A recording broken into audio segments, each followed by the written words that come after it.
accru, des petites notes de pain d'épices et très très légèrement poivré sur la langue, mais rien de trop envahissant. On va voir ce que ça donne maintenant au niveau du premier tiers après l'allumage. A tout de suite.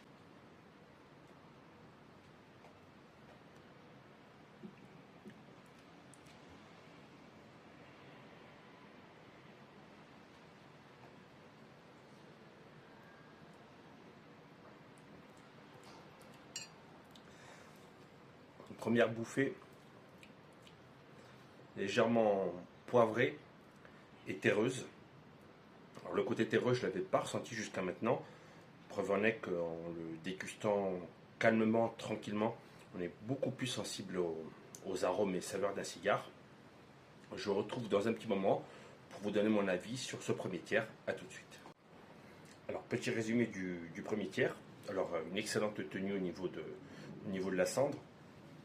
Au niveau des arômes, alors tout ce qui est rétro-olfaction, c'est le poivre qui domine. Le poivre très très léger, c'est pas du tout agressif.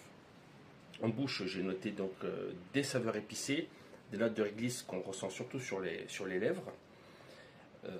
Les notes de pain d'épices que j'avais accrues, je les ai retrouvées pendant la dégustation. Et là, à la fin du premier tiers, ce premier tiers se conclut par des notes d'amande. Seul bémol, une fumée un petit peu trop bleue à mon goût, pas assez blanche, pas assez crémeuse. Et je pense que ceci est dû au fait que mon cigare soit un petit peu trop humide. On va passer maintenant au deuxième tiers. A tout de suite. Me voici donc à la fin du deuxième tiers. Alors comme je le disais, le cigare est un peu trop humide. Je n'ai pas enlevé la bague, je l'ai juste baissé. Le cigare gonfle un petit peu, la cape a tendance à se décoller. Au niveau des saveurs, eh bien, je retrouve les notes d'amande que j'ai eues à la fin du premier tiers. Elles sont poursuivies tout le long du deuxième tiers. Toujours ce petit côté poivré. Je rappelle que c'est un cigare nicaraguayen, donc le poivre est une saveur vraiment omniprésente. Pas d'amélioration au niveau de la fumée, toujours dû à l'humidité. Un petit excès d'humidité dans ma cave, donc c'est ma faute.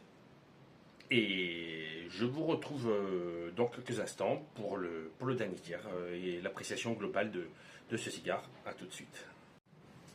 On se retrouve pour la fin de ce cigare.